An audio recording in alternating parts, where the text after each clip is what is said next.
So defensively, most of like the front seven starting wise doesn't play. Dorrance Armstrong, Frankie Louvu, kind of the exceptions there. You have the starting back end. But I thought one thing that was interesting just as a starting point here, Logan, is, Louvu kind of plays that main linebacker role, which I thought was interesting because if this was a real game and Bobby Wagner was for some reason unavailable, like that's what I think they would do. Obviously, especially without Jordan McGee available, and we're hoping to find out on Monday from Dan Quinn what McGee's status is moving forward. But I thought that was interesting that one of their best players is actually out there when they rest so many of the others, and he's in there kind of in a role where it's not expected for him to be. Because I'd imagine if there's one linebacker on the field, sometimes that will be Wagner more than Louvu. I guess it depends on the package. I don't know. What'd you make of Louvu being out there and his usage? I mean, I think Luvu's the guy. You know what I mean? I think Bobby Wagner obviously is Hall of Fame kind of guy, but I think in terms of playmaker right now in their careers, I think Luvu's probably the guy they want on the field more, because he can rush, he can line up as the Sam, he can line up as the Will, he can be on the ball, he can be off the ball, he's a great blitzer, he's super physical. I think he's just more of a dynamic playmaker. And again, that's not a knock on Bobby. It's just like, he's, what is he, 32, 33, whatever he is. So like it's just different. And I think that's kind of the way, just in terms of the way he's been used at practice, that's what I would expect too. And again, it's hard to know what their actual usage plan with Bobby is because he's taking vet days. He's, practicing the joint practice. He's not doing this. Like he's on a different workload, which is totally, to be expected. So when they're both healthy, when they're both out there, I think it can still change. But I think as of right now, I think you probably prefer Louvu just because of his play style. But we'll see, maybe, and again, like for the majority of the starting defensive reps, so it was about 12 plays, 15 plays, something like that. They had two linebackers on the field, right? The other guy was, I'm going to butcher his name, number 32, Malik. Is that his name? Michael Walker. Michael Walker. Yeah, I think he's a heck of a player, man. He had an excellent He played game. a lot too. He was in there the entire that dude had to keep his pads on at halftime. He played like 40, I think it was 49 snaps. Yeah, he played absolutely insane. But I do think like if you're looking at linebacker usage, like they had two linebackers on the field the entire time the first defense was out there. And then the nickel player was Mike Sanderstill, And so I think that's probably, I would expect something very, very similar, but instead of Michael, you get Bobby Wagner. So I think like that's kind of the usage, and the guy you want on the line of scrimmage, the guy you want blitzing is probably Louvu, and the guy in the more traditional linebacker role is probably Bobby, is what I would say looking at that. Yeah, we'll talk more about the linebackers, obviously on the pod where we predict who's going to make the team, but I do think Anthony Pittman had a couple of rough plays, including the penalty, which is a vet. You're like, dude, come on. And the linebacker numbers are going to be interesting. The fact that Walker was out there first, I know they play slightly different positions, but like that was something that definitely caught my eye, and we'll talk more about it on Thursday. As far as the starters go, obviously St. Juste gives up the touchdown, and there's another big play down the sideline later in the third quarter, about 4 minutes left, Logan. And B. Mitch talked about on the broadcast, like the technique there in terms of playing through the hands and making sure that you get there in time. And I'm just kind of curious what you've seen, because you've talked about that on the show before too, of the way that they teach it and playing through the hands. Is this just... Are those good throws that you just sometimes, hey, there's not a whole lot you can do, you get beat? Is that, hey, they're still adjusting the technique, or was there a mistake made earlier in the down that perhaps got them a half step behind, and that's the difference in the NFL? Like, what do you make specifically of the St. Juste play, but it's almost a carbon copy in a different part of the field on that play? I think it was Woods on the bad end of that in the third quarter.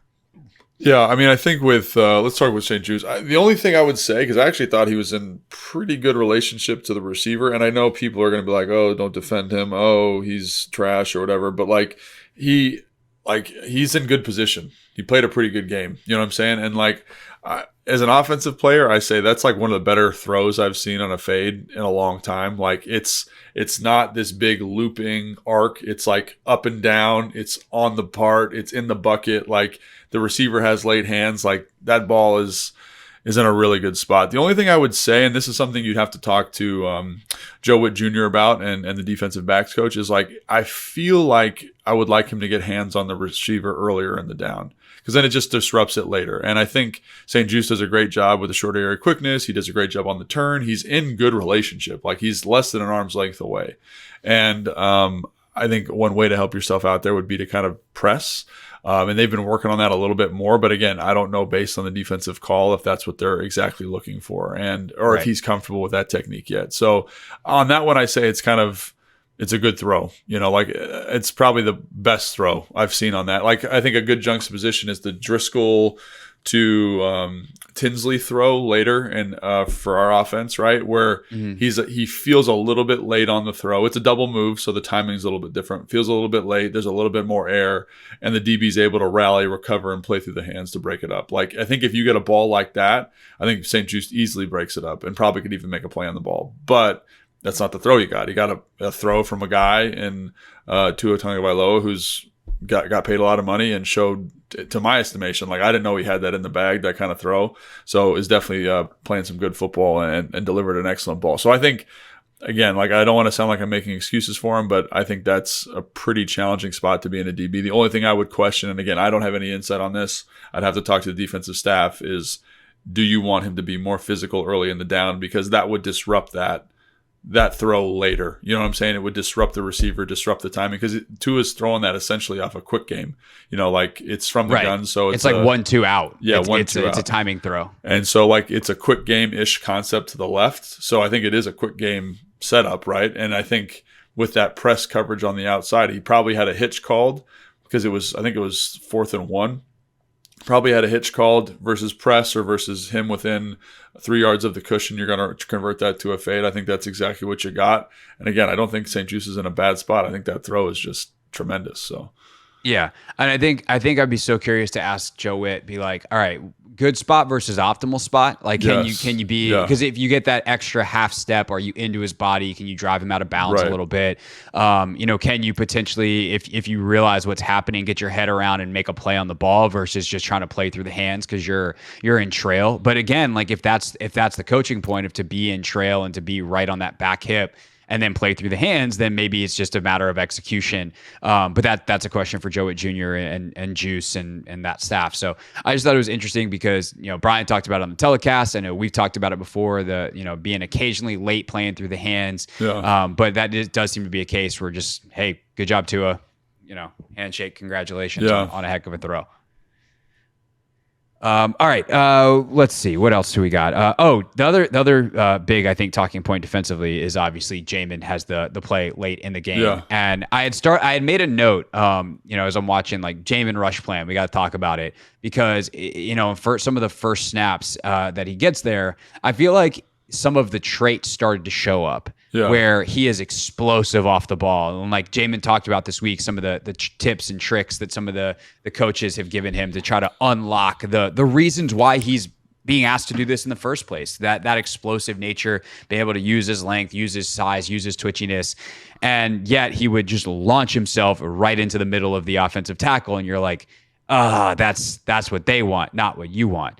And then all of a sudden, boom! He has I think a good move on the play before the sack and forced fumble, and then all of a sudden he hits with a boom, like inside move, gets to the quarterback, and eureka! It's there. He shows some other great, it's like a swipe move later in the game where he's able to get the corner, and all of a sudden, here we are a month into this experiment, Logan, and some things are starting to come together. What'd you make of Jamin's day and kind of where we are in the progression for him to be, a defensive end in the NFL? Yeah, I'm really happy for Jamin. I mean, he just, like, this is a tough thing to do. We've talked about it. I've been very open about my reservations about him making the switch, and he seems to have just handled it extremely well. And I think the fact that you see him showing up, like, he has a PBU on a keeper, like where the quarterback's rolling out, he reads out of it and his speed to get there. The play before, it's a keeper. He runs the guy down at the sideline. Like, he's just doing a good job, like, hustling. And I think that's the thing, is like, good things come to those who run, and he's been running the football. And I think as you become better in terms of your pursuit, in terms of your angles, which he's done a great job with, it buys you time as a rusher. It buys you time. And so, even on the sack force fumble, if I'm coaching him, I'm like, I don't really love your angle here. I don't really love kind of your get off, but you make it work because you're a good athlete. So I just think, like, even though that's not the most polished rush I've ever seen, like, because he's athletic and he's starting to get that feel you're describing, he's able to get some production on a sack. And that's Patrick Paul. Like, that's a guy that I had a pretty high grade on coming out of the draft, and he played really well in the first preseason game. He played really well outside of that one snap. So I think like that guy's going to be an NFL tackle at some point. He's going to be starting for Miami probably next year, when Armstrong retires. So like, that's not like just some slouch guy who's not playing football anymore, right? So I think there's a lot of really positive things to this progression. It's nice to see the production starting to come with it. And I think production breeds confidence. And I think there's a significant chance, like a legitimate opportunity, like real, that he's on the team. And maybe midway through the season, if he keeps progressing the way he's progressing, like contributing as a pass rusher in those situations that Dan alluded to, the 2-minute and third and long situations. Yeah, for sure. And I think that's the question too, right? Like, I think at this point, we both would change our tune on whether or not he's making this team from where we were, 2-3 weeks ago, where it's like, man, the numbers really, all due respect to Jamin, the numbers are not good. But I think at this point, like, he's so committed to it and they're committed to him that he's going to be on the team. And then the question becomes, like, on game day, is he one of the inactive guys? Or is he a guy that they're like, no, we trust you from week one, even if we know you're not close to where we hope you can get to? Because I think they're not just hoping that he can, like, pass as a whatever. Like, they're hoping that, he's with the athlete that he is, that he can be really good at this. But that's going to take time. That's going to take reps. It's going to take, and especially at a position where if he's only playing a limited number, like, those reps are going to be hard to come by because he's not playing snap in, snap out.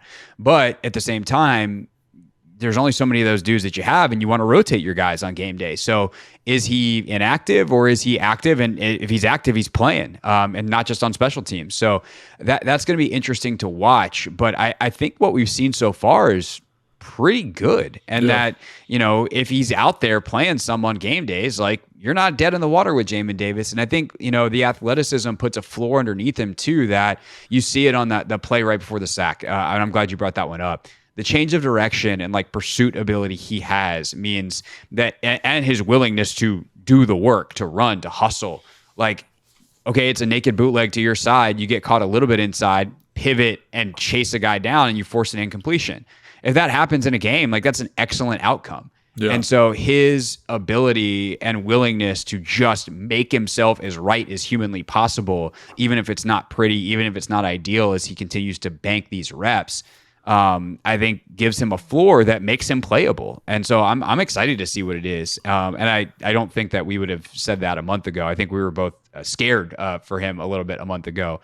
And it speaks really well to him of how quickly he's made this transition to a level that feels playable in an NFL regular season game, even if it's not close to optimal yet. Yeah, and it's also kudos to the coaching staff, because, like, that's tough to do, man. It's tough to take a guy who's, like, playing linebacker, moving to defensive end, and then for him to be, like, I'm going to say struggle with the transition early on, but you trust your evaluation, trust what you see, trust your coaches, trust Ryan, trust Daryl Tapp, and this is the result. I mean, it's pretty impressive, and again, like, the change over the last 3 weeks specifically has been very drastic, and I just think, man, in 3 more weeks, if he makes the team and he's playing, like, what's it going to look like? Like, is he going to be able to be that guy that comes in? You're like, this is a very lofty comparison, but like your Bryce Huff pass rush specialist, right? That can give you some consistent pass rush juice, and then also kind of spell guys on first and second down. Like, it's a really interesting thing all of a sudden at that position. And I'm really excited for him, really happy for him that he was able to get that play. And you should, like, I was standing right next to the bench when he got the sack, and they just were ecstatic for him. And it just shows you, I think, how he's respected and how they appreciate the transition on the team, but also, like, the just change in culture and the love and support that this team has for each other is pretty cool. So. Yeah, I just think that this whole culture and atmosphere, that's, we can close with this too. I don't know if you saw Dan's presser, but he was asked about, talking to Kaz Allen and talking to Riley Patterson after their mistakes, the fumble for Kaz, which we'll talk more about Allen's spot on this roster, obviously, on Thursday. Riley Patterson, the kicker, has 2 misses. And you can see on the telecast, Dan talking to him and being productive because he knows at the very least he needs him for the rest of this game. And I think especially in Kaz's case, all due respect to Riley Patterson, like this is a guy that they hope to develop into a weapon for them over the long term, even if it takes a couple of years of him being on the practice squad. And so I think that the toughness is not, just yelling at dudes, wagging their finger or your finger in their face and looking tough because you're being hard on them. It's giving people the tools to succeed. And Dan talked about that in the post-game press conference of, hey, if we're going to ask you to do something, we're going to give you the tools to be correct. And so for Riley, it's, hey, was I a little too close on my approach? For Kaz, it was the ball tucked, in the right spot.